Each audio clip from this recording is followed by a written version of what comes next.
오늘 저는 예배 이야기를 좀 먼저 하려고 합니다.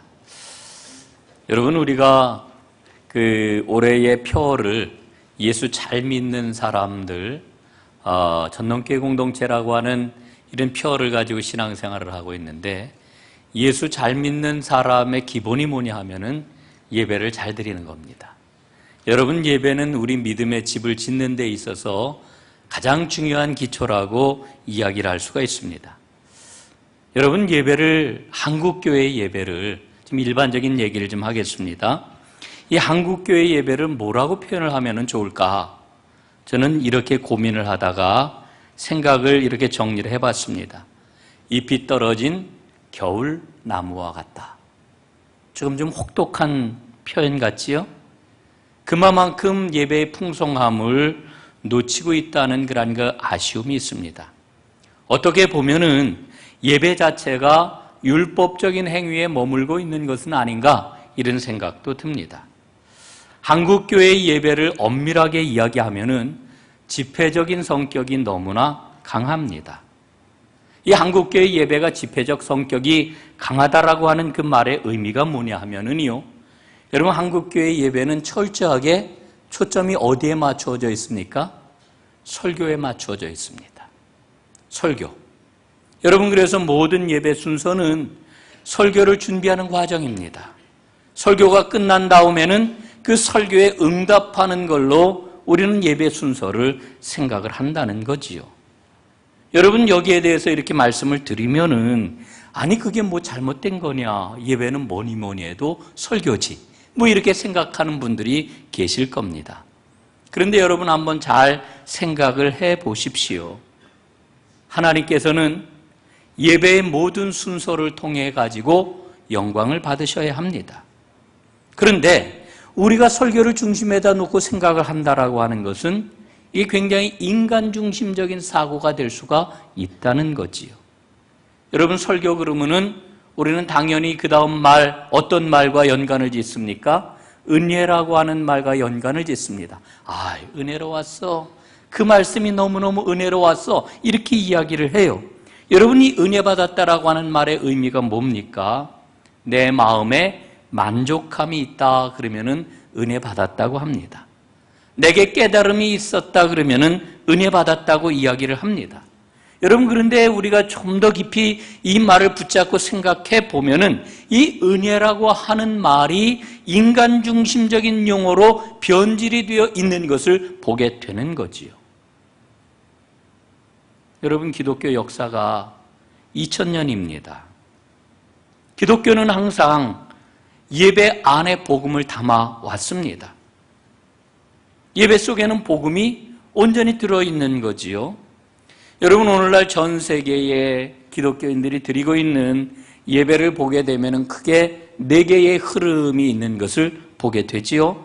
첫 번째로는 성찬과 성례전만을 예배로다 여기면서 사도적 전승을 지켜야 한다고 말하는 정교회 예배가 있습니다. 동방정교회 예배입니다. 두 번째로는 2차 바티칸 공의회가 끝난 다음에 말씀과 성찬의 회복을 지속해온 성공회 예배가 있습니다. 여기에는 루터교회 예배도 포함이 됩니다. 아마 굳이 포함을 시키자라고 하면은 가톨릭 예배도 이 안에 포함될 수가 있을 겁니다. 세 번째로는 성찬과 성례식을 1년에 2번 혹은 한 4번 정도 이렇게 지키면서 설교를 중심으로 예배를 드리는 한국에 계신 교회가 있습니다. 여러분, 한국 계신 교회는요, 성찬을 1년에 몇 차례 하면서 이 성찬을 아주 특별한 행사처럼 여기는 그런 경향이 있지요. 그런데 제가 이 한국 개신교회 예배를 세계 교회 가운데 아주 중요한 예배의 흐름으로 생각하는 이유가 있습니다. 중국이라든지 동남아라든지 아프리카라든지 이런 신흥 교회들에게 한국 교회 예배가 끼치는 영향이 매우 크기 때문에 그렇습니다.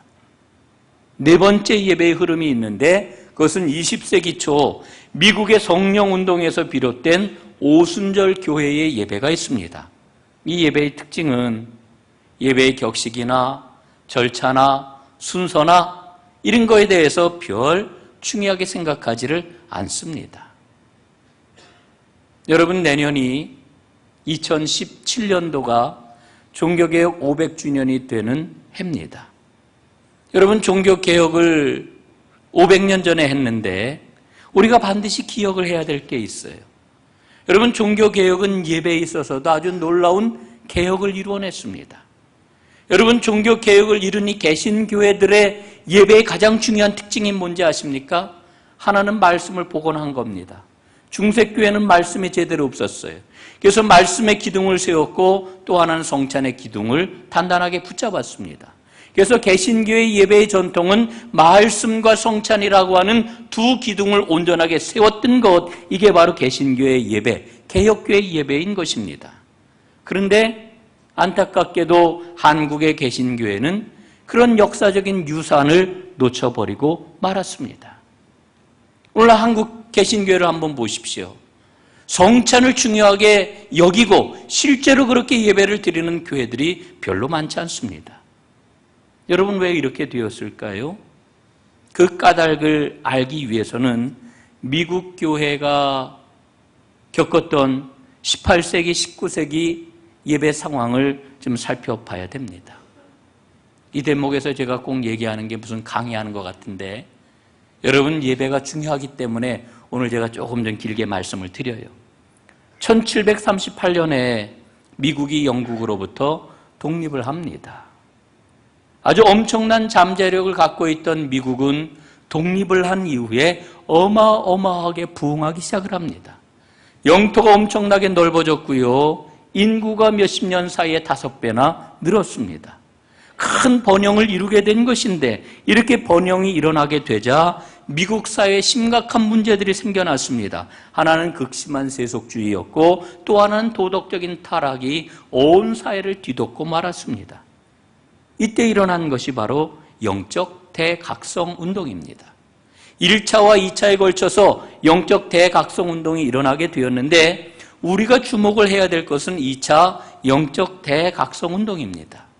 여러분, 2차 영적 대각성 운동은 어떻게 일어났느냐 하면은요, 미국인들이 동부에서 서부로 다 엄청나게 서부 개척을 하면서 몰려가게 됩니다. 그런데 2차 영적 대각성 운동은 바로 이렇게 서부 개척지를 향해서 이동해 가는 사람들을 따라가면서 영적 각성 운동이 일어났다라고 하는 겁니다. 여러분, 미국은 엄청난 대륙이잖아요. 이 대륙을 보면은요, 이 중서부를 관통하고 있는 에팔레치아 산맥이라고 하는 큰 산맥이 있는데, 이 산맥을 넘어가게 되면은 서부가 펼쳐지게 되는 거예요. 실제로 1830년대를 보면은요, 이 에팔레치아 산맥을 넘어갔던 사람들이 얼마나 됐느냐? 미국 인구의 3분의 1이 에팔레치아 산맥을 넘어갔다는 겁니다. 그러니까 이 서부 개척의 열풍이라고 하는 것이 얼마나 강했느냐라고 하는 것을 우리가 알게 되는 거지요.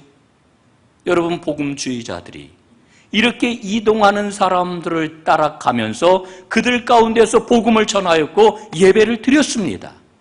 그런데 여기에서 아주 특별한 일이 일어나게 돼요. 여러분, 사람들이 이동을 할 때 뭘로 합니까? 말을 타고 이동을 해요. 마차를 타고 이동을 해요. 그래서 하루 저녁에 텐트를 쳤다가 그 다음 날이면 텐트를 걷어가지고 또 마차와 말을 타고 서부로 달려가게 되는 겁니다. 여러분, 이런 사람들과 함께 예배를 드리다 보니까 어떤 일이 생겨나게 됐을까요? 목회자도 절대적으로 부족했고요. 또한 예배를 잘 섬길 수 있는 준비된 사람들이 너무나도 적었습니다. 그러다 보니까 하루에도 몇 번씩 예배를 드리다 보니까 예배를 굉장히 간결하게 드리게 되었습니다. 그래서 기독교 예배가 갖고 있는 그 전통과 뿌리, 이것과는 거리가 먼 집회 중심의 예배를 드리게 되었던 겁니다. 이때 등장한 예배를 가리켜 캠프 미팅, 야영 집회라고 이야기를 해요. 후에 가서는 이 이름을 가리켜 프론티어 워십, 변방 예배라고 이렇게 이름을 붙였습니다. 금방 예배 드리고 천막을 뜯어가지고 또 옮겨가가지고 또 예배를 드리는 이런 일들이 계속 되었던 겁니다. 그런데 이게 왜 중요하냐? 한국에 들어온 선교사들이 바로 그 예배를 경험했던 세대였습니다. 한국에 들어온 선교사들은 교파는 달랐지만은 이 변방 예배를 경험을 하고 이 예배를 중심으로 성장을 했던 사람들이 이제 한국에 들어와서 우리 한국교회의 예배를 소개했고 그 예배를 한국교회는 예배의 원형으로 받아들이게 되었던 겁니다. 여러분, 이 예배는 굉장히 간단해요. 기도하고 찬송하고 성경 봉독하고 설교하고 예배의 모든 것이 다 그 안에 담겼다 생각하고 끝나는 거예요. 이 변방 예배, 프론티어 워십을 우리는 한국교회가 이 예배를 우리의 예배의 원초적인 경험으로 받아들였고 이 예배가 100년 넘게 한국교회 예배의 기준이 되었던 겁니다. 그런데 이제 한국교회가 성장을 했지요. 그리고 눈을 떠서 세계 교회를 돌아보니까 우리가 드리고 있는 이 예배는 말 그대로 사도적인 전승으로부터 한참 떨어져 있는 예배예요. 그리고 전 세계 예배 가운데서 굉장히 섹트화된 그러한 그 예배인 것을 보게 된 거지요. 그래서 20여 년 전부터 예배학자들을 중심으로 기독교 전통의 예배를 어떻게 경험을 할 수 있을까? 그 예배를 어떻게 도입해서 우리 예배를 더 풍성하게 만들 수 있을까? 이 예배 부흥 운동이 계속해서 지금 진행이 되고 있는 거지요. 그런데 저는 그런 운동을 보면서 한국교회가 굉장히 복이 있다 이런 생각을 합니다. 왜냐하면은요, 여러분 한국교회는 예배를 참 많이 드려요. 서구교회나 미국교회를 가보게 될 것 같으면은요, 주일날 예배를 딱 한 번, 달랑 한 번 드리고 나면 끝이에요. 그런데 우리는 어떻습니까? 주일날도 여러 번 예배를 드리고 또한 오후에도 예배를 드리고 저녁에도 예배를 드리는 교회가 있고 수요일날도 예배를 드리고 금요일날도 예배를 드리고 또 새벽에도 예배를 드리고 우리는 얼마나 많은 예배를 드리는지 몰라요. 야, 이건 정말 복이다. 저는 이렇게 생각을 합니다. 왜냐하면은요, 우리가 지금까지 드려왔던 그러한 그 한국교회가 드려왔던 그러한 그 예배, 집회 중심의 그러한 그 예배를 드릴 뿐만 아니라 여기에다가 전례적이고 전통적인 그러한 그 예배를 얼마든지 도입을 해가지고 경험을 할 수 있으니까 참 한국교회는 복이 있는 교회다 이렇게 생각을 합니다. 여러분, 지난 2월 첫째 주에 성찬 예배를 드리고 나서 여러분들이 저한테 그런 이야기를 하셔요. 참 낯설어요. 또 근데 낯설지만은 은혜가 돼요. 또 이런 얘기도 하셔요. 참 감사하게 제가 그 이야기를 받습니다. 그 낯설음은 초대교회로부터 전해온 사도적 예배 전통에 조금이라도 가까이 가려고 하는 그런 노력으로 여러분들이 보시면 될 거라고 생각을 합니다. 그런데 지난 그 성찬 예배 때 예배 중에 좌종을 사용을 했어요.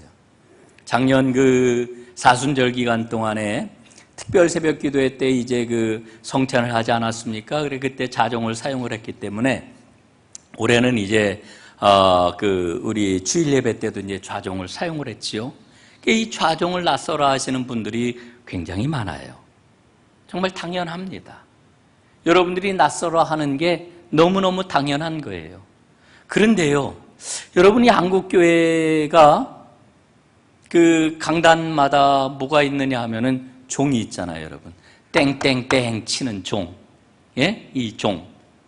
여러분, 이 종에 대해서는 여러분 다 익숙해 있기 때문에 낯설어 하지를 않는데 사실은 이 강대상에 올려놓고 십자가가 달려있는 그 종을 놓고서 땡땡 치는 이 종이야말로 사실은 어느 나라 어느 예배에도 없는 족보가 없는 종입니다. 이 족보라고 그래서 죄송해요. 예배 전통에 없는 그런 종이에요. 한국교회에서만 쓰던 그런 그 종입니다. 여러분, 이 종을 왜 쓰게 되었느냐 하면은요, 한국의 기독교가 처음으로 전파되었을 때 한국교회는 이 예배 문화가 잘 형성이 되어 있지 않았습니다. 예배드리기가 굉장히 어려웠어요. 사람들이 예배당에 들어오면은요, 한국 사람들이 정의 민족 아닙니까? 뭐 인사하라고 바빠요. 뭐 인사하고 지난 주간에 무슨 일이 있었는지 뭐 막 이야기를 하고 멀리 떨어져 있는 사람에게 아무개 부르면서 막 소리도 지르고 상당히 시끄럽고 어수선한 그 상태에서 예배를 드리게 되었던 거예요. 더더군다나 여러분 한국에는 옛날에 어떤 시간이 있었습니까? 코리안 타임이라고 하는 시간이 있었어요. 예? 시간을 정해놓았지만은 제 시간에 드리는 게 아니라 시간에 그냥 시작을 해야 그게 예배 시작인 거지요. 그래서 이런 그 상황 앞에서 이걸 어떻게 이 어려움을 해결해야 될까? 궁여지책으로 사용을 했던 것이 바로 강대상 종이었다라고 하는 거지요. 목회자가 종을 준비했다가 종을 땡땡땡 치면은 웅성웅성하던 사람들이 이제 예배를 드리는가 보다. 조용해지면은요, 주의를 환기시키면은 그 다음에 이제 그 사회자가 이렇게 이야기를 합니다. 묵도하심으로 예배를 시작하겠습니다. 이거는 어느 곳에서도 없는 예배 순서예요. 그래서 사람들이 눈을 감고 한 1분 정도 묵상을 하면서 시끄러웠던 모든 것들을 떨쳐버리고 예배로 더 나아가게 됐던 거지요. 요즘은 이제 종을 치면서 예배를 시작하는 그런 교회는 많이 줄었습니다. 근데 제가 드리고 싶은 얘기는요, 초대 한국교회 당시 강대상에 사용되었던 처음 종 가운데 항아리 종들을 많이 썼어요. 항아리종. 항아리처럼 생긴 종을 사용을 했던 거지요. 그러다가 우리가 잘 알고 있는 것처럼 주물르다 만든 십자가를 이렇게 붙인 땡땡땡 하는 종을 사용을 하게 되었던 겁니다. 여러분, 지난번에 우리가 그 성찬을 하면서 사용했던 그 좌종은 항아리 종의 전통을 이어간다, 이렇게 생각을 하시면 됩니다. 여러분, 오늘 제가 상당히 길게 예배에 대해서 말씀을 드리는데 그 이유가 앞에서 말씀을 드렸던 것처럼 예배야말로 예수 잘 믿는 일에 기초가 되기 때문에 그래요. 예배에는 복음이 다 담겨 있기 때문에 그래요. 여러분, 예배에는 세 가지 영역이 있지 않습니까? 오늘 우리는 모두 다 하나님의 부르심을 받고 이 자리에 나왔습니다.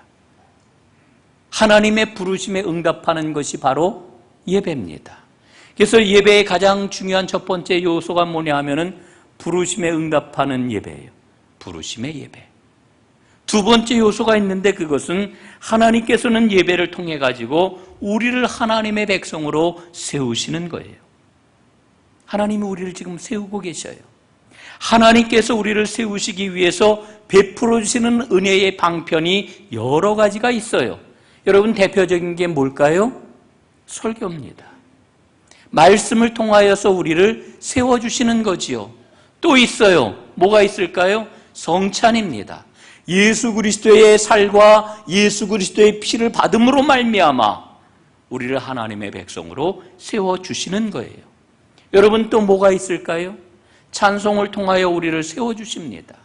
기도를 통하여 우리를 세워주십니다. 심지어는 뭐를 통해서도 우리를 세워주시느냐? 성도의 교제를 통해서 우리를 세워주시는 겁니다. 이게 세우심의 예배예요. 세 번째 요소가 있습니다. 그 세 번째 요소가 뭐냐? 하나님께서는 우리를 세상으로 보내신다라고 하는 거지요. 여러분, 예배의 결론은 파송입니다. 보내심이에요. 보내심. 하나님은 우리를 이 예배를 통하여 새롭게 세우시고 세상을 향하여 보내시는 거예요. 이 보내심에 응답하게 될 때에 예배가 완결이 되게 되는 거지요. 그래서 예배는 부르심의 예배, 세우심의 예배, 보내심의 예배, 부름과 세움과 보냄이라고 하는 이 세 가지 요소가 온전하게 어우러지게 될 때에 진정한 예배라고 이야기를 할 수가 있는 거지요. 이 안에는 복음의 모든 요소가 다 담겨 있는 것입니다. 여러분, 오늘 우리가 읽고 있는 본문 내용을 보면은 복음과 율법에 대한 아주 치열한 그런 이제 논쟁이 있는 것을 보게 되지요. 여러분, 복음은 생명의 물줄기와도 같습니다. 그 물을 마시는 사람은 영원한 생명을 얻게 되는 겁니다. 예배를 통해서 우리는 이와 같은 생명을 얻는 거지요. 그런데 오늘날 많은 사람들이 종교적인 의식을 따르거나 혹은 규칙을 지키는 것을 통해서 하나님의 은혜를 얻을 수 있다라고 하는 잘못된 생각을 갖고 있습니다. 여러분, 율법의 특징이 뭡니까? 율법의 특징은요, 행하라 하는 거예요. 행하라. 여러분, 행하는 것은 우리 믿음 생활에 굉장히 중요한 겁니다. 그 행함을 통하여서 그 믿음이 진짜인지 그 믿음이 가짜인지 판가름이 나는 거거든요. 그런데 율법에서 행하는 것하고 복음을 가지고 행하는 것하고는 근본적으로 차이가 있습니다. 율법에서 말하고 있는 이 행하라고 하는 말의 의미는 뭘까요?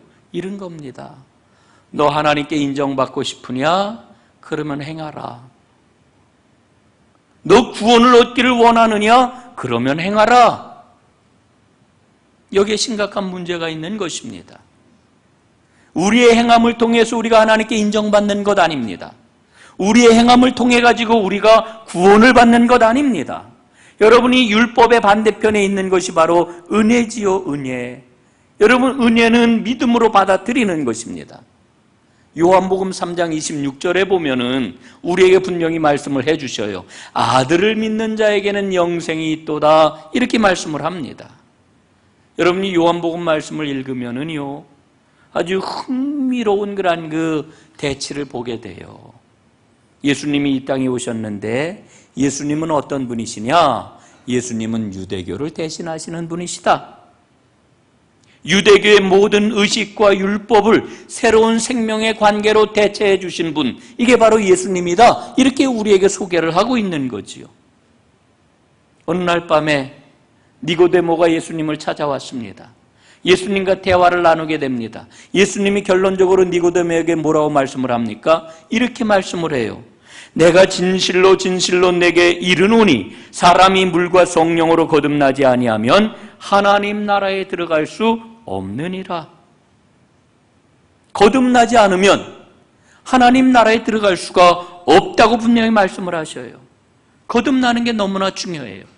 여러분, 어떻게 거듭날 수가 있습니까? 유대인들은요, 이 거듭난다라고 하는 것에 대한 개념이 없어요. 율법에 빠져 있는 사람들은요, 거듭남에 대한 개념이 없어요. 유대인들은 어떻게 생각을 했습니까? 아, 나는 아브라함의 후손이니까, 혈통이니까 나는 당연히 하나님의 구원을 받은 하나님의 선민이다, 이런 생각을 가졌던 거예요. 그러나 예수님께서는 그런 그들에게 뭐라고 말씀을 하셔요? 은혜로 거듭나야 된다. 은혜로 거듭나야 된다. 바로 이게 복음입니다. 여러분, 오늘 성경 본문에 보면은요, 베드로가 나오지요? 바울이 나와요. 여러분, 바울이 베드로를 크게 질책하고 있는 내용이 오늘 성경 본문의 내용입니다. 그런데 이 베드로가 누구입니까? 누구보다도 복음이 무엇인지를 정확하게 알고 있는 사람이었습니다. 자, 여러분, 우리가 성경을 이제 열심히 읽었기 때문에 잘 알고 있잖아요. 이방인에게 제일 먼저 복음을 전하였던 사람이 누구입니까? 실질적으로, 예? 베드로잖아요, 베드로. 사도행전 10장에 보면은요, 하나님께서 베드로에게 명령을 하셔요. 너 이방인 백부장 고넬료의 집에 가서 복음을 전하고 그들에게 세례를 베푸라. 명령을 주셨어요. 베드로가 가서 그 일을 했단 말입니다. 여러분, 유대인들은 율법을 지켜야 구원을 얻을 수 있다고 생각을 했어요. 예수를 믿지 않는 사람들 이야기가 아닙니다. 예수를 믿은 유대인들, 유대 율법주의자들은 어떻게 생각을 했느냐? 율법을 지켜야만 구원받을 수 있다, 이렇게 생각을 한 거예요. 그들의 이야기는 이런 겁니다. 예수님의 십자가 복음, 중요하지요. 아멘입니다. 이렇게 이야기를 했어요. 그런데 거기에다 뭐를 덧붙였는지 알아요? 그런데 율법도 중요합니다. 여러분 이걸 잘 보세요. 십자가 복음을 부인하는 게 아니에요. 십자가 복음을 믿어야지요. 그런데 율법도 중요합니다.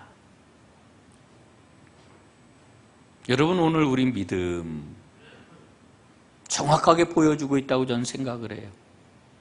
여러분 오늘날 예수 믿는 사람들이 예수님의 복음을 부인합니까? 부인하지 않아요. 이렇게 이야기를 해요. 성경의 가르침 중요하지요. 중요합니다. 그러나 세상에서 말하는 것도 그건 무시할 수 없어요. 오늘 여러분 얼마나 많은 사람들이 이렇게 이야기를 해요. 여러분 유대 율법주의자들하고 뭐가 달라요? 다른 게 뭡니까? 유대인들 이야기하잖아요. 복음이 중요하지요. 십자가 복음 믿습니다. 그런데요, 율법도 중요해요. 여러분 십자가 복음 부인하는 게 아니에요. 오늘날 많은 그리스도인들이 그렇게 이야기를 해요. 맞아요. 복음 중요해요. 성경 중요해요. 그런데요, 세상의 가르침도 이건 무시하지 못한다니까요. 뭐가 달라요? 다른 거 하나도 없어요. 여러분, 오늘 우리가 갖고 있는 상식, 우리의 이성, 이거를 부정하는 이야기를 하는 게 아닙니다. 여러분, 우리 감리교회는 이성을 하나님께서 우리에게 주신 큰 은혜의 통로라고 하는 분명한 믿음의 고백을 갖고 있어요. 여러분, 제가 오늘 말씀드리는 것은 우리의 가치관에 대해서 말씀드리는 겁니다.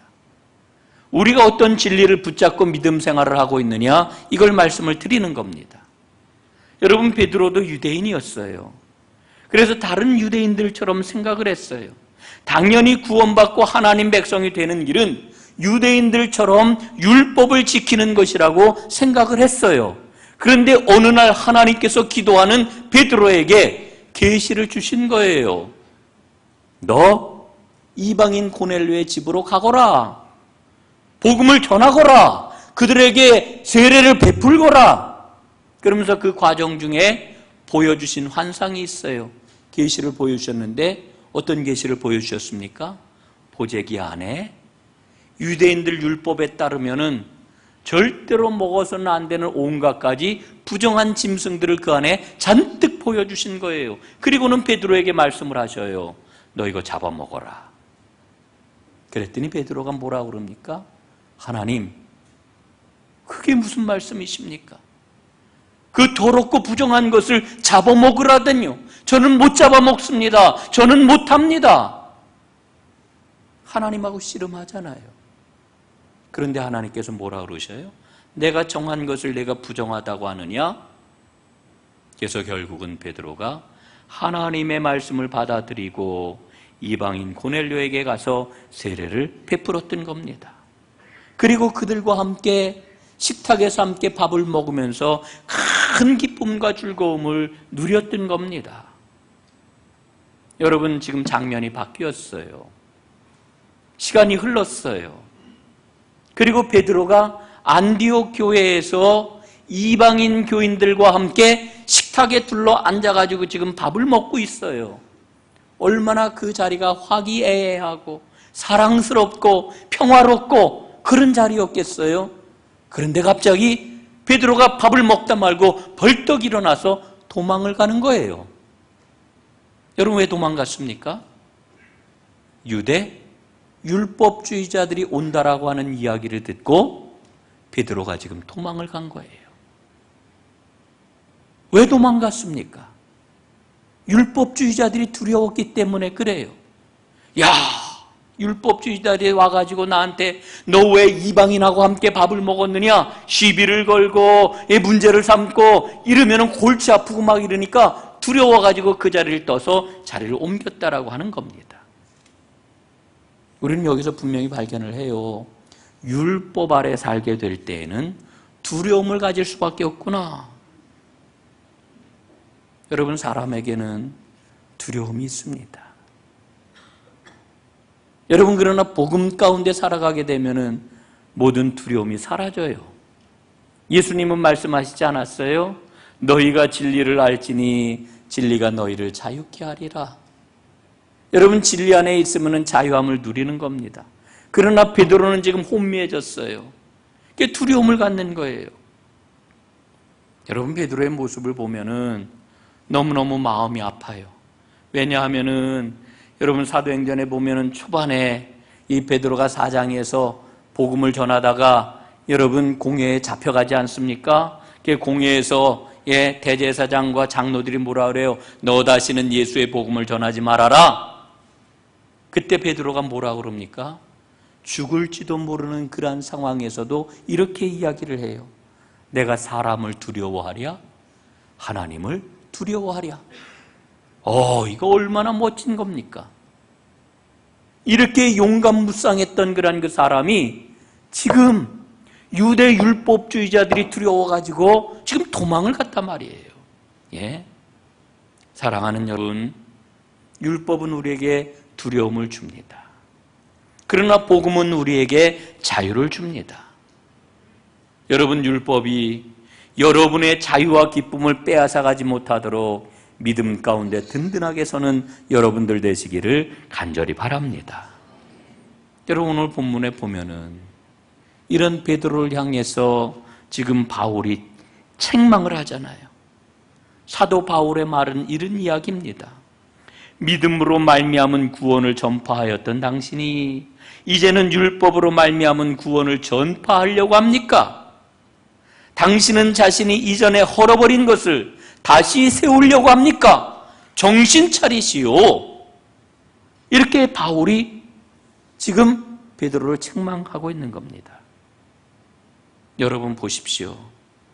오늘 우리가 믿음의 길을 걸어가면서 내가 굳건하게 붙잡고 있는 것이 복음입니까?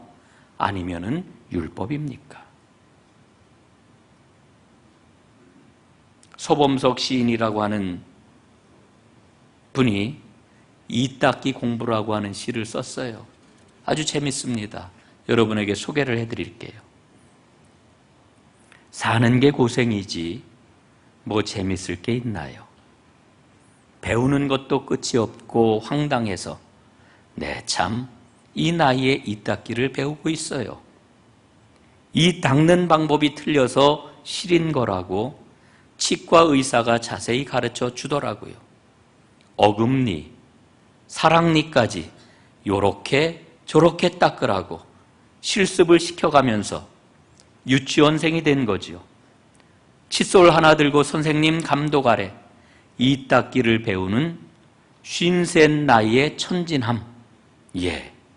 요즘 열심히 배운 대로 수행 중이지요. 수십 년간 해온 방법이 잘못된 것이라니 무슨 인생이 이토록 헛손질만 했단 말입니까? 여러분, 하나님의 말씀, 복음을 꽉 붙잡으시기를 바랍니다. 그렇지 않으면은 우리 인생이 헛손질만 하는 인생이 될 수도 있어요. 베드로는 자타가 공인하는 대사도 아니었습니까? 그런데 오늘 본문에 나오는 베드로는 율법 때문에 그의 정신이 혼미해졌어요. 그의 삶이 막 흔들리고 있어요. 그에게 영향을 주고 있는 그 율법 때문에 복음의 길을 제대로 걷지를 못하고 있어요. 베드로도 이러했는데 오늘 나에게 떠나지 않고 있는 혹은 나를 사로잡고 있는 율법은 어떤 겁니까? 여러분, 순수한 복음의 물줄기만이 우리에게 영원한 생명과 자유를 가져다 줘요. 대학의 위기라고 하는 책을 쓴 발터 모벌리라고 하는 사람이 이런 이야기를 했어요. 당신이 믿는 것의 10분의 1만 진실이라고 하면 당신은 지금보다 10배는 더 열정을 품고 살아갈 것이다. 복음을 붙잡으십시오. 율법의 유혹 앞에 흔들리지 마십시오. 복음의 자유함을 누리는 하나님의 사람들이 다 되시기를 주님의 이름으로 축복합니다. 기도하겠습니다.